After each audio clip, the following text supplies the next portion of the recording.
जिवंत मनाच्या तरुण तडफदार महत्त्वाकांक्षी विद्यार्थी मित्रांनो, मी नंदकुमार शांताराम सुर्वे सरस्वती विद्यानिकेतन विक्रोळी पार्कसाईट या शाळेत गेली 22 वर्ष मराठी विषयाचं अध्यापन करत आहे. SSC बोर्डाचा परीक्षक व नियामक म्हणूनही कार्यरत आहे. म्हणजेच विद्यार्थ्यांचे मराठी विषयाचे पेपर तपासत असताना विद्यार्थ्यांना कमी गुण मिळतात कुठे आणि विद्यार्थ्यांना जास्त गुण केव्हा कुठे मिळतात हे पाहिल्यानंतर लक्षात येतं की निबंध लेखन हा प्रश्न सर्वात महत्त्वाचा आहे. काही विद्यार्थी निबंध लेखन करण्यास टाळाटाळ करतात आणि त्या ठिकाणी त्यांच्या नशिबाची टाळाटाळ सुरू होते. आणि ज्यांना निबंध लेखनामध्ये खूप चांगल्या प्रकारचे मार्क्स मिळतात ते विद्यार्थी खूप चांगल्या प्रकारे मार्क मिळवू शकतात. म्हणून विद्यार्थी मित्रांनो, निबंध लेखन म्हणजे नेमकं काय? 5वी पासून आपण 9वी पर्यंत निबंध लेखन केलेलं आहे. पुस्तकातलं पाहून लिहिलं, घोकमपट्टी करून लिहिलं. पण निबंध म्हणजे नेमकं काय हे कधी आपण समजून घेतलं का? काही विद्यार्थी म्हणतात, सर निबंध म्हणजे ज्याला बंधन नाही तो निबंध. बाळांनो, व्याख्या अशी होत नाही त्याची. बंधन नाही तो निबंध कसा काय? समजा तुम्हाला जर निबंध आला, एका शेतकऱ्याचं मनोगत लिहा, तर तुम्ही तिथे विद्यार्थ्याचं मनोगत लिहिणार का? नाही ना. म्हणजेच त्याला बंधन आहे. आणि हे बंधन आहे ते कसं काय समजून घ्यायचं? कोणत्या प्रकारचं बंधन आहे? मुळात आपल्याला निबंध या शब्दाची व्याख्या समजून घेणं गरजेचं आहे. माझ्या मते निबंध म्हणजे मी स्वतः केलेली व्याख्या अशी आहे. माझ्या व्याख्येमध्ये वी हे अक्षर 3 वेळा येतं. विशिष्ट विषयाची विचारपूर्वक क्रमबद्ध केलेली मांडणी म्हणजेच निबंध होय. विशिष्ट विषयाची विचारपूर्वक क्रमबद्ध केलेली मांडणी म्हणजेच निबंध होय. आपल्याला परीक्षेला 3 विषय येणार आहेत. या 3ही विषयावरती तुम्ही एक परीक्षेत लिहिणार आहात का? नाही ना. म्हणजेच तुम्ही तिथे 3पैकी कोणता तरी एक विषय निवडणार. म्हणजे तो झाला तुमचा विशिष्ट विषय. आणि त्या विषयाची विचारपूर्वक तुम्ही क्रमबद्ध मांडणी करणार आहात. क्रमबद्ध, पहिला क्रम, दुसरा क्रम, तिसरा क्रम. म्हणजे एखाद्या विषयाचं समजा उदाहरणार्थ माझा आवडता लेखक असा निबंध आला, तर तुम्ही लिहिणार का? 12 जून 2000 रोजी काळाच्या पडद्याआड गेलेला, मराठी साहित्य पोरकं करून गेलेला माझा आवडता लेखक म्हणजे पु ल देशपांडे. करणार का अशी व्याख्या तुम्ही? त्यांच्या मृत्यूनं त्या निबंधाची सुरुवात करणार का? नाही ना. मग त्या ठिकाणी त्यांचं जन्मस्थळ, जन्म याची सुरुवात करावी लागेल. बालपण,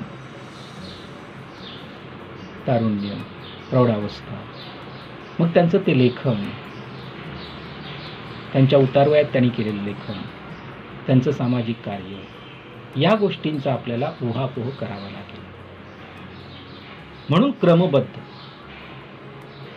प्रश्न विचारताना सुद्धा तुम्हाला प्रश्न क्रमबद्ध येणं गरजेचं आहे. एका मित्रानं मला असं खूप वर्षानं माझी आणि माझ्या एका मित्राची भेट झाली. प्रश्न चुकीचे केव्हा असतात, कसे येतात बघा. रुईया कॉलेज सोडल्यानंतर जवळपास एक 17 वर्षानंतर आमची भेट झाली ट्रेनमध्ये. नजरानजर झाली, गर्दीतून वाट काढत काढत पुढे आलो आणि मग तू काय करतोस, मी काय करतो, चर्चा सुरू झाली. माझा मित्र मंत्रालयात कामाला आहे. मला विचारलं तू काय करतोस. मी म्हटलं शिक्षक. अरे वा, शिक्षक, खूप सुट्ट्या. सगळे सुट्टीवरच येतात. मग त्याला विचारलं तू आता कुठे आहेस, राहायला कुठे आहेस. अमुक अमुक ठिकाणी. मग मला विचारलं तू कुठे आहेस. मी सांगितलं अमुक ठिकाणी. मी त्याला प्रश्न विचारला किती मुलं आहेत. त्याने सांगितले 2 मुलं आहेत. एवढ्यात स्टेशन आलं. मला म्हणतो आपण चहा पिऊया का. म्हटलं चल, बऱ्याच वर्षानं भेटलोय. चहा पिण्यासाठी आम्ही उतरलो मुलुंड स्टेशनचं. नेहमीप्रमाणे त्यावेळची सवय होती, एक कटिंग घ्यायची आणि त्याच्यामध्ये दोघांनी चहा प्यायची. तिथेही त्याने ऑर्डर दिली 1 कटिंग. आमच्या पेहरावाकडे बघून तो कॅन्टीनवाला सुद्धा थोडा मनात हसला असेल, पण नाही, 1च कटिंग, त्याच्यामध्ये 2. आणि तो 2 कटिंगचा चहा असा तोंडाजवळ आला. चहा पिणार.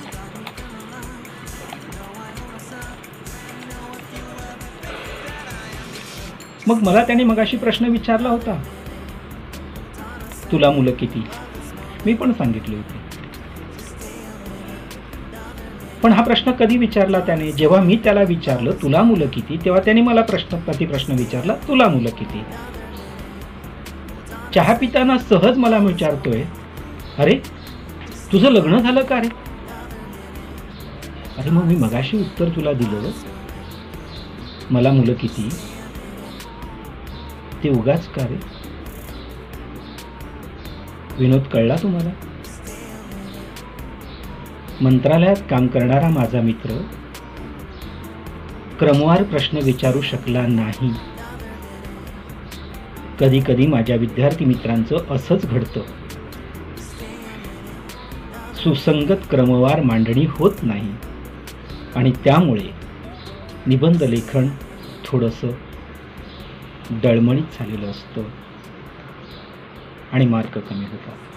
विद्यार्थी मित्रांनो, आपणाला हे टाळायचं आहे आणि म्हणून माझ्या व्याख्येमध्ये मी हा शब्द जाणीवपूर्वक वापरलेला आहे.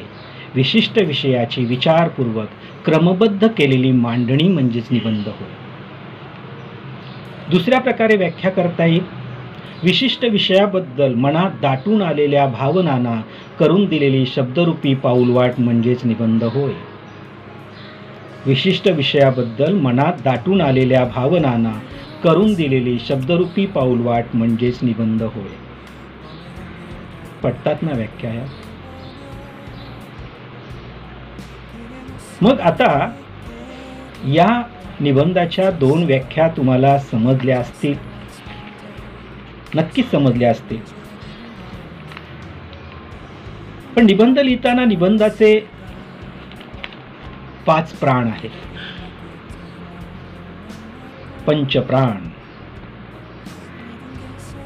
कोणते आहेत. तर पहिलं,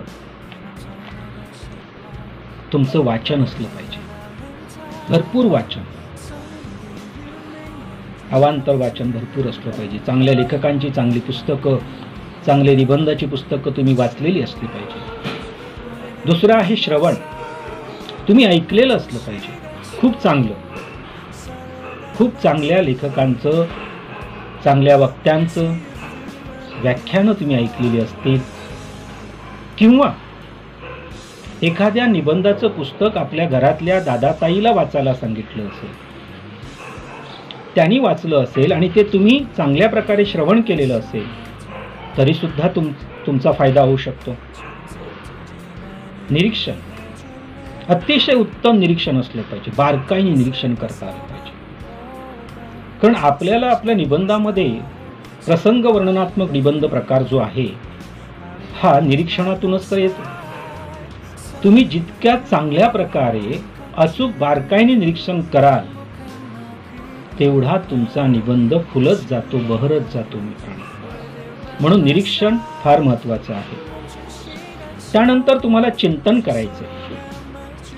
तुम्ही काय काय पाहिलं, तुम्ही वाचन काय केले, तुम्ही श्रवण काय केलं, तुम्ही निरीक्षण काय केलं, याचं चौथ्यांदा तुम्हाला चिंतन करायचंय, मनन करायचंय.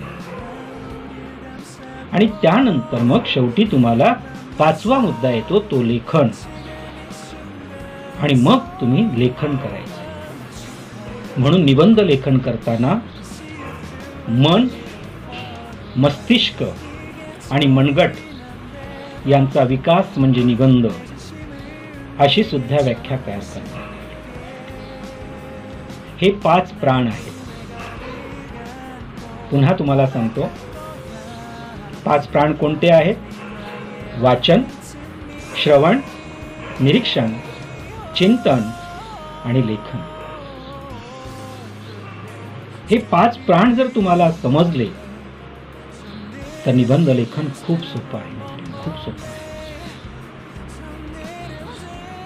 मुळात निबंध लेखन एका बंद खोलीसारखं आहे. मी बंद खोलीसारखं का म्हणतो? जेव्हा तुम्ही शाळेत जाता, शाळेचा दरवाजा बंद असतो, कुलूप लावलेलं असतो. शिपाई दादा चावी घेऊन येतात. ते कुलूप उघडण्यासाठी प्रयत्न करतात चावी लावून. तुमचा घोळका त्यांच्या बाजूला उभा असतो. कशासाठी? अरे वर्ग तुमचाच आहे, तुमच्या जागा ठरलेल्या आहेत, तिथेच तुम्ही बसणार आहात ना. मग तरी सुद्धा घोळका का नाही आतमध्ये जाऊ शकलात? बंद असताना सुद्धा नाही जाऊ शकणार तुम्ही. आणि जेव्हा ते शिपाई दादा कुलूप उघडतात, झटकन त्यांना बाजूला लोटून तुम्ही आतमध्ये धावता आणि आपापल्या बेंचवरती बसता. किती आनंद झालेला असतो नाही का? असंच आहे निबंधाचं. निबंध बंद खोलीसारखा आहे. आणि सर्वात अडचण कोणती असते? तर बंद खोलीला जसं कुलूप असतं, तसं निबंध लेखनाची सुरुवात करणं अवघड असतं. ही तर अडचण असते. बरोबर आहे ना? निबंध लेखन करताना तर निबंधाची सुरुवात कशी करायची? मला नाही जमत, मला नाही येत, अशा प्रकारची उत्तरं ऐकायला मिळतात. म्हणजेच निबंध लेखनाला ग्रहण लागतं ते निबंधाची सुरुवात कशी करायची याचं. पण मित्रांनो, याच्यावर सुद्धा माझ्याकडे औषध आहे बरं का. मुळात तुमची भूमिका कोणाची असली पाहिजे? तुमची भूमिका एका हारवाल्याची असली पाहिजे. आता तुम्ही म्हणाल हारवाला इथे कुठे आणला? हारवाल्याची भूमिका. निरीक्षण आहे ना पंचप्राणामध्ये. का बरं? कारण हारवाल्याकडे तुम्ही गेलात. आता पूजेसाठी हार पाहिजे, एखाद्या मूर्तीला, एखाद्या फोटोला हार लावायचा आहे, तर 5 रुपयाचा हार मागता.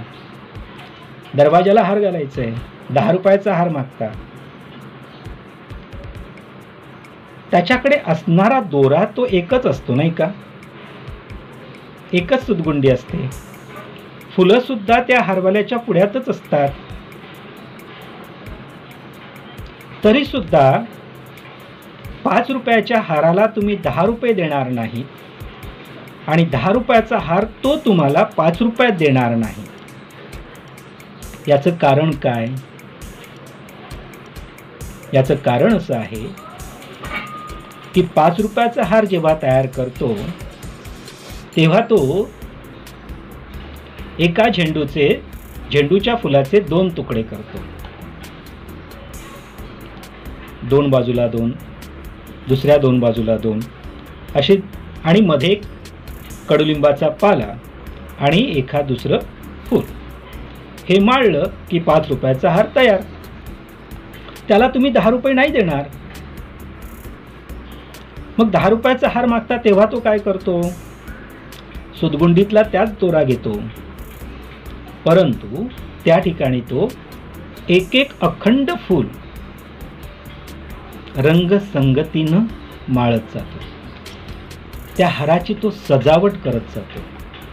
वेगवेगळ्या रंगाची फुलं त्यात माळण्याचा प्रयत्न करतो, गुंफण्याचा प्रयत्न करतो आणि मग तो हार सुंदर झालेला असतो. तुम्हाला तो हार पाहिल्यावर समाधान वाटतं आणि झटकन तुम्ही त्याला 10 रुपये काढून देता. विद्यार्थी मित्रांनो, तुमचा निबंध सुद्धा असाच असला पाहिजे. 8 मार्क आपल्याला निबंधाला आहे. तुम्ही निबंध तयार करताय 5 रुपयाच्या हाराच्या सारखा आणि मार्क मागताय 8. कसे मिळतील? दुसऱ्या प्रकारचा हार जसा बनवला त्याने, तशा प्रकारे तुम्ही वेगवेगळ्या प्रकारची शब्द सुमनं जेव्हा चांगल्या प्रकारे माळत जाल, शब्दांची गुंफण कराल, उत्कृष्ट प्रकारे तिथे काव्यपंक्ती, सुवचन, सुभाषित गुंफत जाल, तेव्हा तुम्ही न मागता सुद्धा 8 पैकी 8 मार्क तुम्हाला परीक्षेत देणार आहे. मागण्याची गरज नाही. तुमच्या त्या कृतीला सलाम असतो. आणि म्हणून आपण अशा प्रकारे हारवाल्याची भूमिका वठवणं गरजेचं आहे. हारवाल्याची भूमिका जर चांगल्या प्रकारे वठवता आली, वेगवेगळ्या प्रकारची शब्द सुमनं आपल्या निबंधामध्ये जर माळता आली, तर सुंदर निबंध तयार होऊ शकतो, याची मला खात्री आहे. आणि म्हणून मित्रांनो, निबंध लेखन करताना मी मगाशी म्हटलं की दरवाजाचं कुलूप हे जसं अडचणीचं ठरतं, तसं तुम्हा मुलांना निबंध लेखन करताना निबंधाची आकर्षक सुरुवात जमत नाही.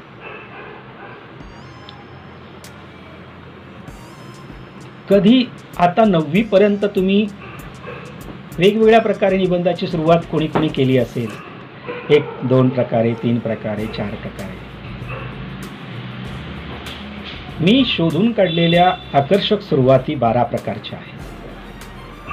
12 प्रकारे आपण निबंधाची सुरुवात करू शकतो मित्रांनो. पहिली सुरुवात बातमीने,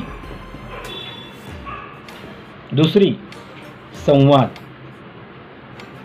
तिसरी प्रश्न विचारून, चौथी विषयाचा विग्रह, 5वी विषयाची व्याख्या, 6वी सुरुवात शीघ्र काव्य, 7वी अनुभव कथन, 8 लघुकथा, 9 घटना प्रसंग सांगून, 10 विनोदाने, 11 सुभाषित, 12 बोलीभाषेने. आहे की नाही गंमत? 12 प्रकारे आपण आपल्या निबंधाची सुरुवात करू शकतो. बातमी हेही सुरुवात करतात. वर्तमानपत्रात बातम्या असतात, टीव्हीवरच्या बातम्या असतात. समजा निबंध तुम्हाला विचारला गेला, परीक्षा नसत्या तर, कल्पना प्रधान निबंध आहे तो, तुम्हाला नाही आहे ठाऊक आहे ना. परंतु या निबंधाची सुरुवात बातमीनं कशी करता येईल? सकाळचा चहा पितो, हातात वर्तमानपत्र होतं, काळ्या शाईमध्ये लिहिलेले ते वाक्य पाहिले, 10वीच्या विद्यार्थ्याची आत्महत्या काय आहे म्हणून वाचण्याचा प्रयत्न केला. कळलं. भूमितीचा पेपर कठीण गेला. आपण परीक्षेत नापास होणार या भयान भीतीने ग्रासलेलं ते 16 वर्षाचा कोवळा कुमार झप झप झप झप चालत आपल्या घरी आला. डोक्यामध्ये विचारचक्र चालू होती. आपण नापास झालो तर आपलं काय होणार, आई वडिलांना तोंड कसं दाखवायचं. अशा बेचैन अवस्थेत तो घरी आला. घरातल्या पोटमाळ्यावर कपडे वाळत घालणारी नायलॉनची दोरी त्यानं काढली. घरात कोणीच नव्हतं आणि घरातल्या आड्याला दोरी टाकून त्याने गळफास घेतला. संपलं. आपण नापास होणार या भयान भीतीने त्या 15-16 वर्षाच्या कोवळ्या मुलानं इहलोकीची यात्रा संपवली. काय घडलं? एका वंशाचा दिवा पेटता पेटता विझला. एका आईचं लेकरू तिच्या पदरापासून कायमचं दुरावलं. हे सगळं कशामुळे झालं? हे सगळं झालं जीव घेण्या परीक्षा पद्धतीमुळं. आणि म्हणून मला वाटतं की जर परीक्षात नसत्या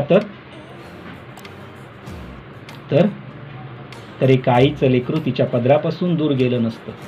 एका वंशाचा दिवा पेटता पेटता विझला नसता. म्हणून नको त्या परीक्षा. विषय कळला? ही आहे निबंधाची सुरुवात. एकदा निबंधाची सुरुवात केली तुम्ही चांगल्या प्रकारे की निबंधावर पूर्ण राज्य करू शकता तुम्ही विद्यार्थी मित्रांनो. पूर्ण साम्राज्य तुमचं निर्माण करू शकता, हे लक्षात ठेवा.